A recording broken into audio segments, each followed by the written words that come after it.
Welcome to Oxford News This Week. I'm Elgin Nichols. And I'm Terry Stiles. In this week's news, Oxford Board of Education member steps down, Oxford pub crawl is a success, and deputies become pedal pushers. Stay tuned, learn more about these stories and others. The Oxford News begins right now.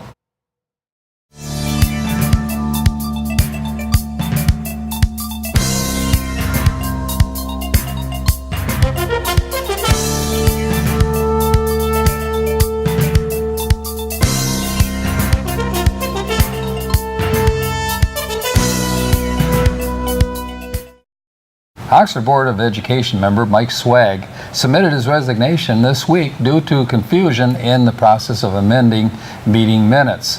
Swag, while reading his statement, said he felt he has not been able to serve as a unifying force to continue moving the district in a positive direction. Swag was elected to the board in 2014 and his resignation will be final on June 30th. The board has 30 days to appoint a member to finish the term, which expires December 2018. District Superintendent Tim Throne said he felt Swag never shied away from asking the tough questions, and during his time on the board, he worked to keep the direction of the district focused on student growth and achievement. For this effort, we are all thankful. Manager for Wayland, Michigan, Timothy McLean, was interviewed by the Oxford Village Council for the village manager position that opened up earlier this year. McLean has a master's degree in public administration from Bowling Green and a bachelor's degree in political science from Grand Valley. McLean told council that the public service is all he has ever wanted to do professionally. He also assured council that honesty and integrity are two things that he places very high on the value list. Without it, he feels he has no place in public service. Kingsbury Country Day School, a charter public school, is looking to expand their infrastructure over the summer. On June 16th, a groundbreaking ceremony was held for an expansion project which includes constructing 2 new classrooms, tripling the size of the restroom facilities, and enclosing the breezeway that connects the main building with the Justin A. Schwartz Center. This will allow Kingsbury to continue to teach in a collaborative environment and provide space for new students. Each new classroom will be approximately over 700 square feet and capable of accommodating 20 students. The resurfacing of Pontiac Street from the Oxford Village limits to West Drainer construction is scheduled to begin on June 26th and completed by July 28th. Nearly 2,600 feet of the 2-lane road will be milled, coated, and a new asphalt surface and repairs will be made to damaged or failed areas of the pavement. Improvement to grading ditches, draining, and storm sewers will also be done. According to the township engineer Jim Sharp, the roadway will remain open to traffic during construction. However, it will be reduced to 1 lane during much of the project. General hours of construction will be from 8 a.m. to 7 p.m. Over 500 folks gathered at 8 downtown bars and restaurants in Oxford last weekend to enjoy adult beverages, food, and good company as part of a pub crawl to benefit the annual Lone Ranger Parade and Festival. According to Rod Charles, chairman of the Lone Ranger Posse, the event grossed over $4,000, of which, after expenses, is estimated that more than $2,500 will go to help fund the parade and festival on Saturday, August 5th. A $56 million school district budget for the 2017-18 fiscal year was presented last week to the Oxford Board of Education by Sam Barna, Assistant Superintendent of Business and Operations. With local revenue accounting for nearly $6 million of that total, based on student count of 5,900 students and an expected $120 increase per pupil in state aid allowance. The Board of Education is expected to approve the budget along with the final amendment budget for the 2016-17 year at its June 27th meeting. According to Barna, the change will also mean a near 32% decrease in expenditures for the Oxford International Program in the 2017-18 year. Oakland County Sheriff's Office has many modes of transportation at its disposal, such as patrol vehicles, motorcycles, helicopters, boats, all-terrain vehicles, snowmobiles, and even a hovercraft. Now, thanks to Oxford Township, sheriff's deputies will be able to serve and protect from the seat of a bicycle. This will help them patrol the parks, Pollyant Trail, and other areas inaccessible to motor vehicles. In a 5-2 vote, the Township Board approved to spend over $2,000 so the Oxford substation can purchase a new mountain bike and gear it up with lights and sirens. Some of the money will also potentially be used to refurbish an existing bike. The Parks and Recreation Commission also approved spending up to $2,000 to purchase and equip a mountain bike for deputies. Sheriff Sergeant Frank Lenz says they have been very effective in other communities such as Rochester Hills and Commerce Township. That's it for Oxford News this week. If you'd like to learn more about these stories and others, you can catch us at our website at occtv.org, on YouTube, and of course on your regular cable channel, Charter 191 or AT&T Channel 99. Coming up soon on OCTV's very own Cody Wright with Sports Report. I almost didn't get that one out. And you won't want to miss Auto Talk and Science in the News with Dave Kenny. I'm Terry Stiles, and this is Oxford News This Week, where we bring your news closer to home. And I'm Elgin Nichols. Remember, always be kind to your friends and neighbors, and thanks for watching.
Welcome to Science in the News. I'm Dave Kenny, and these stories are taken from the publication New Scientist. In our first story, with age comes wisdom. Older female elk learn to avoid getting shot by hunters and may adapt their behavior to the hunting threat at different times of the year. Henrik Turfiel at the University of Alberta in Canada and his colleagues put GPS tracking collars on 49 female elk in Western Canada and monitored their behavior over 6 years. 4-year-old elk were more cautious than 2-year-olds, but that was not simply because naturally bold elk had been killed at an early age. Instead, young elk began acting more like their cautious elders as they aged. What's more, older elk use different terrain during bow hunting season, making things tricky for the hunters who need to get close to their prey for a kill. In rifle hunting season, however, the elk stayed further away from the roads where hunters spot them more easily, and that's a smart elk. And in Africa, wildlife deaths don't come more dramatic. Every year, thousands of wildebeest are drowned or are eaten by crocodiles when they try to cross Kenya's Mara River on their annual migration. Most years, camera crews are on hand to witness the slaughter in the Serengeti. But the good news is that the carnage is a massive boost to local ecosystems. So says Amanda Sobolewski at Yale University, who has braved hippo charges and lurking crocodiles to measure the fate of nutrients released into the local ecosystem from 1,100 tons of biomass that float downstream from some 6,200 wildebeest carcasses in a typical year. That includes 100 tons of carbon, 25 tons of nitrogen, and 13 tons of phosphorus, the equivalent, says Sobolewski, of the weight of 10 blue whales. Crocodiles and birds benefit from the carrion, particularly vultures. But the slow liberation of nutrients benefits everything in the river, from fish to insects. These are large and very clear effects on the nutrient cycles in the Mara River, says Grant Hopcroft at the University of Glasgow in the UK. The actual event of a herd crossing the river happens very quickly in a matter of minutes, and yet the ecological repercussions last for months and over a much larger space. This creates ecosystem resilience, he says. For those that view the spectacle on TV, there may be two surprises, however. Firstly, the drownings don't take much of a toll on wildebeest numbers. While the animals can only swim for a few minutes, she says, only about 1 in 200 fails to make the crossing. And secondly, the crocodiles lurking in the waters may look like they're the biggest threat, but they don't eat much. Crocodiles have a relatively low metabolic rate, and they easily become satiated, she says. Their take of the bushmeat bonanza is only about 2%. For Sobolewski, the mass drownings tell a bigger story about what has been lost. In the past, mass drownings of mammals moved large amounts of resources from terrestrial to aquatic systems, she says. But in our fenced and fragmented landscapes, such events are largely confined to history.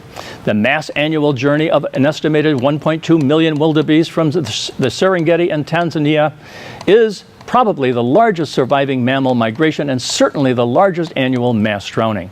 The loss of such events may fundamentally alter how river ecosystems functions in many places, says Sobolewski.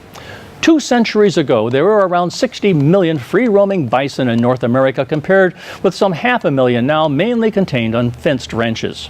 Early explorers documented large drownings of thousands of bisons during river crossings, says Sobolewski. These animals must have left behind beds of bones in rivers, she says, releasing a constant supply of nutrients into those ecosystems. Now we think of many of our river ecosystems as being limited by low levels of phosphorus. Perhaps this is a result of the loss of those drownings. Wow.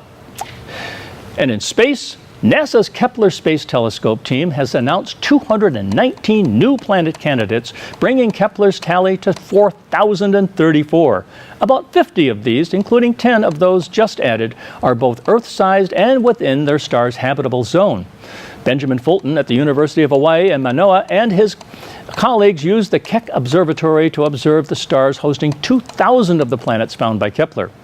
Since the dip in light when an exoplanet passes in front of its star is related to the relative sizes of the two objects, they measured the star's sizes more precisely in order to pin down the radii of the planets. The team found that small planets in the Milky Way are split nearly evenly into two groups: rocky worlds, up to 1.75 times the size of Earth, and gas envelope worlds, about 2 to 3.5 times the size of Earth, just smaller than Neptune, but we can't live there. That's it for this edition of Science in the News. I'm Dave Kenny. Stay tuned to Oxford Community Television. Hey, it's that time of year again, folks. The Seymour Celebration from Friday, July 7th to Saturday, July 8th at Seymour Lake Park. On Friday, we invite you and your family to enjoy the carnival at noon and catch the Diamond Classic Baseball Tournament Friday night, which will continue on Saturday. Soul Quest, the Chicago-type band, will begin playing at 7 and Oakland County Inflatables from 6 to 8 p.m., with the Sky Adventures balloon launch at 7, followed by the Oxford Meyer fireworks. Remember, if you're parked after 7 p.m. both days, there will be a $5 cover charge. Saturday, the fun continues as the carnival opens up at noon with live entertainment throughout the day and the start of the cornhole tournament. The Clean Sweep Community Sale begins at 11 a.m., ending at 4 p.m. Wrap up the night with the Genesis Credit Union fireworks at dusk. It's a great time, family quality, safe, friendly atmosphere, so pack up the kids or spend some time with your friends and have a fun weekend. For more information or to pre-order your tickets at a discounted price, go to the Oxford Township Parks and Recreation website, www.oxparkrec.org. That's www.oxparkrec.org. Do you love local sports? Whether it's Oxford High School or Parks and Rec, you can buy copies of each game. To purchase your copy, call us at 248-628-9658 or give us an email at manager@occtv.org or talk to us at the next game. Hopefully we'll see you there. What's going on, Oxford fans? Cody Wright here once again with your sports report. A lot of summer action going on between the Parks and Rec leagues, from young girls to senior softball. We have made it out to cover these fun matches, and we have got some pretty good interviews. The first interview was with 3 young ladies, Taylor, Emerson, and Jillian, all Wildcat softball players. Let's see what they had to say about the season so far.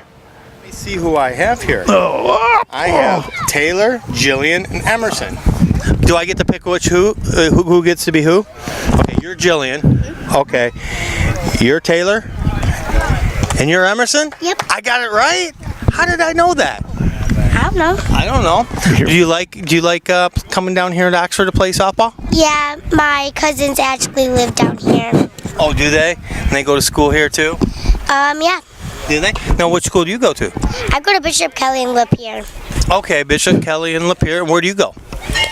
I go in Mayfield. I know where Mayfield is. Yeah, that's a nice school. And you go where? Tool. Tool? Where's that one at? Is that far away? Yeah. Is it? Is it a good school? Yeah. Okay, come on a little bit closer. We can stand together. So, did you girls know each other before you made this team?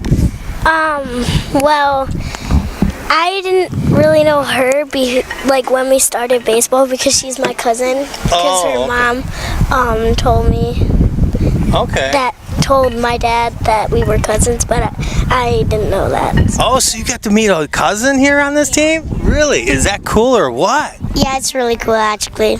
Are you guys gonna hang out together this summer, maybe? Probably. You think you might invite her, maybe? Yeah, why not? I don't know. Anyways, it is good to play on teams and meet new girls, isn't it? Yeah. Well, good. Do you love softball?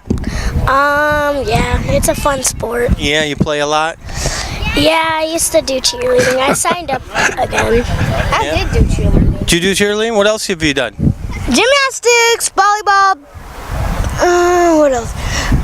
Basketball, softball, all kinds of stuff. Oh man, you do it. What do you do? Gymnastics, dance when I was When you're little? yeah, about 4. I did golf last year and gymnastics. Did you get it in the clown's nose?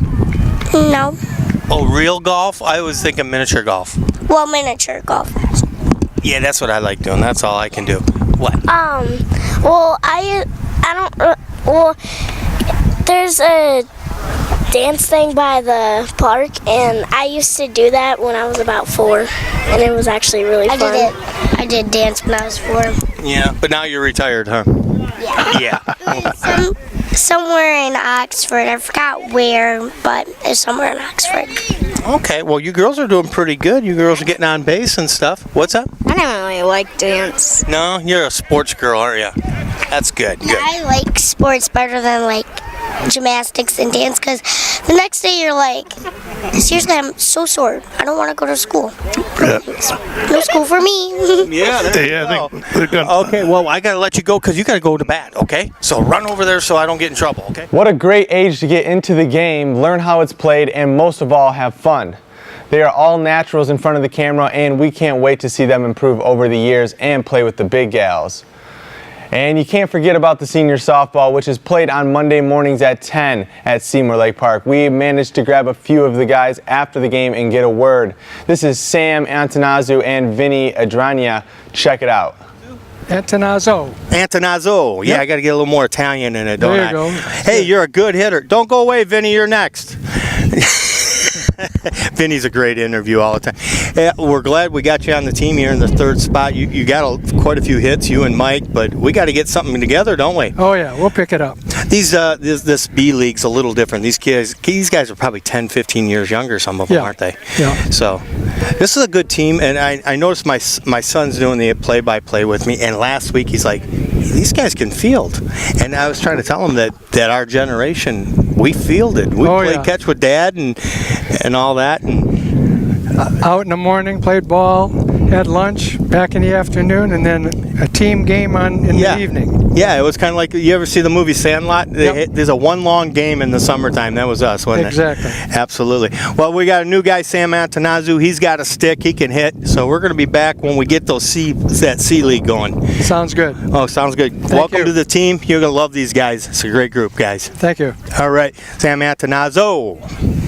Here we go. I am here with Vinny. Let me try it again. Adragna? Adragna. Adragna. Like lasagna. See, Adragna. it's the Italian day today. I did Antonazo. It's and the Adragna. Italian hour, right? I just don't have it today. It's okay.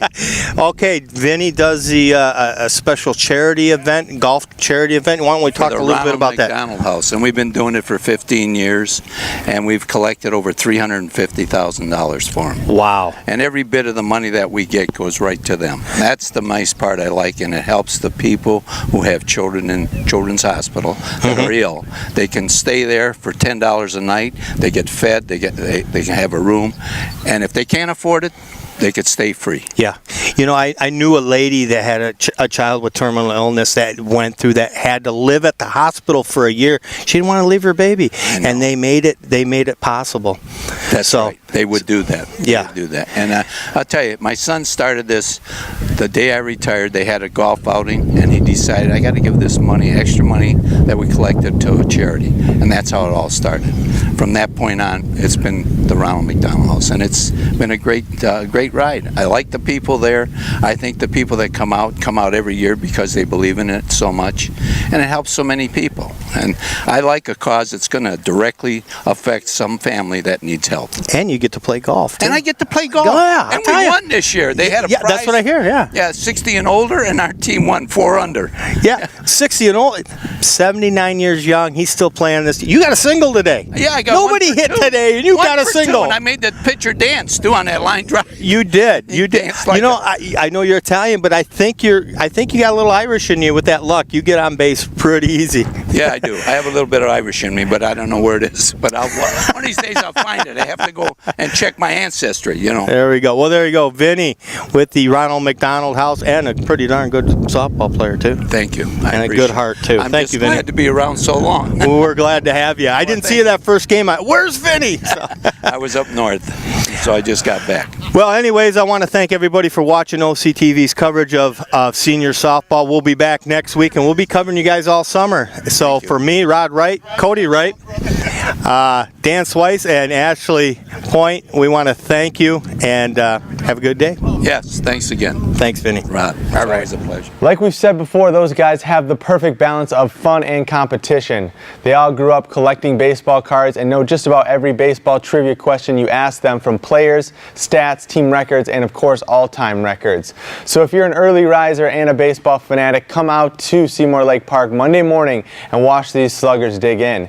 You can of course catch the coverage of these games on your YouTube page, which can be accessed through our website, OCCTV.org. There's plenty for you to check out, so what are you waiting for? That's OCCTV.org. However, that is all for this week's report. Hope you enjoyed it. Until next time, I'm Cody Wright. We'll see you soon.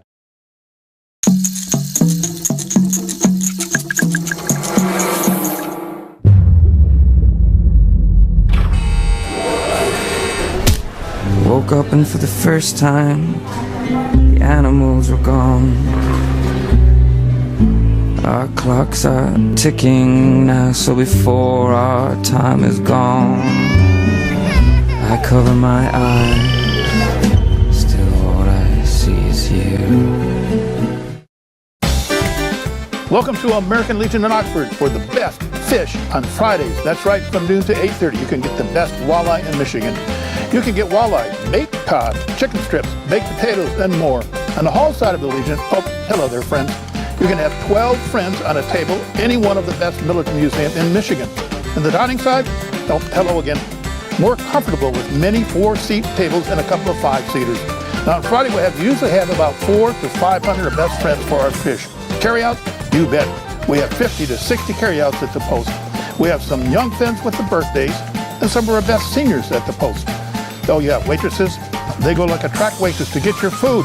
If you have never enjoyed our secret's famous walleye at the Legion, come on in every Friday from noon to 8:30 at the American Legion Post 108 on 130 East Rainer Road, Oxford. Welcome to this edition of Auto Talk. I'm Dave Kenny, and these stories are taken from the publication Automotive News. In our first story, the re-engineered 2018 Toyota Camry arriving in showrooms later this summer gets a modest increase to its sticker price for the 8th generation, but a big bump in fuel economy and horsepower, especially with the standard 4-cylinder engine. Toyota said on June 21st that the entry LE model of America's best-selling midsize car has a suggested retail price of $24,885, including shipping, compared with $23,905 for the outgoing 2017 model. The L-value version of the 2018 Camry with smaller wheels and a few less convenient features comes in at $24,380. Fuel economy with the new 4-cylinder engine is estimated by the EPA at 29 miles per gallon in the city, 41 miles per gallon on the highway, and 34 combined, Toyota says. That's 26% better than the current base model's 24 miles per gallon city, 33 highway, and 27 combined. The new 4-cylinder engine makes 206 horsepower, a step up from the outgoing base engine's 178, and the new car has an 8-speed automatic transmission, replacing a 6-speed automatic. The Camry's new V6 also made it to the 8-speed automatic. It's an 8% bump in the EPA estimated fuel economy to 22 miles per gallon, city, 33 highway, and 26 combined, compared with the outgoing model's 21 miles per gallon city and 30 highway and 24 combined. But it gets a boost in power to a stout 301 horsepower versus the outgoing model's 268. The hybrid versions of the new generation Camry also gets a price bump and a fuel economy surge. The 2018 LE model has a base sticker price of $28,685 versus $27,625 for 2017, but EPA numbers now come in at 51 miles per gallon city, 53 highway, 52 combined for a 30% improvement. The hybrid uses a 4-cylinder engine with 166 horsepower, or 176 horsepower that is, and a lithium-ion or nickel metal hydride battery packed for a total net power of 208 horsepower. That setup is similar in numbers to the outgoing model in terms of power. And at Ford Motor Company, Ford Motors plans to import its next-generation Focus sedan from China, abandoning plans to build a small car in Mexico. Production will begin in the second half of 2019, Ford said on June 20th. Most of the initial models for North America will come from China, with additional variants coming from Europe. Ford already builds the Focus for the Chinese market at its Changgang Ford assembly plant in Chongqing, China. And Ford currently makes the Focus at its Michigan assembly plant in Wayne, Michigan, but production is scheduled to end there in 2018 as the automaker makes room for the Bronco SUV and Ranger midsize pickup. Ford originally planned to move Focus production to a new $1.6 billion plant in San Luis Potosi, Mexico, but the company canceled those plans in January, less than a year after announcing them, and then Ford planned to build the cars at its existing plant in Hermosillo. Ford said at the time the move would save $500 million, but now it says building the car in China will save an additional $500 million for a total savings of $1 billion in production cost. General Motors last year became the first U.S. automaker to import a vehicle from China with the launch of the Buick Envision. It also makes the Cadillac CT6 plug-in hybrid there. Volvo, which is owned by China's Geely Automotive Holdings, also builds some cars in China for the U.S. market. And over at Mercedes, after years of back and forth over whether American luxury consumers were ready for the A-Class small car, Mercedes-Benz will finally bring an A-Class sedan to the U.S. in 2018.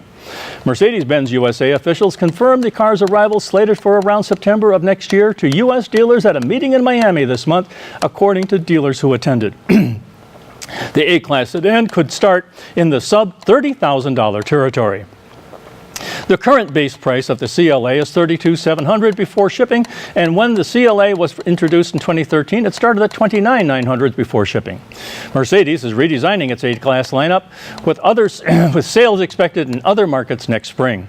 The redesigned A-Class will be built on the company's MFA2 platform, an evolution of its modular front architecture. That architecture underpins Mercedes' other small front-wheel drive vehicles, including the CLA and GLA crossover. In addition to the A-Class sedan, Mercedes also showed dealers a version of the AMG GT four-door high-performance sedan and confirmed to them that it will go on sale in the U.S. in the summer of 2018. Mercedes first unveiled the AMG GT concept at the Geneva Auto Show this year and called it a preview of a coming production vehicle. The sedan will join the brand's AMG GT sports car family to compete against vehicles like the Porsche Panamera. The name for the production, AMG GT Sedan, is still undetermined. Well, that's all for this edition of Auto Talk. I'm Dave Kenny, and as always, may the wind be at your back as you cruise down life's highways. Stay tuned to Oxford Community Television.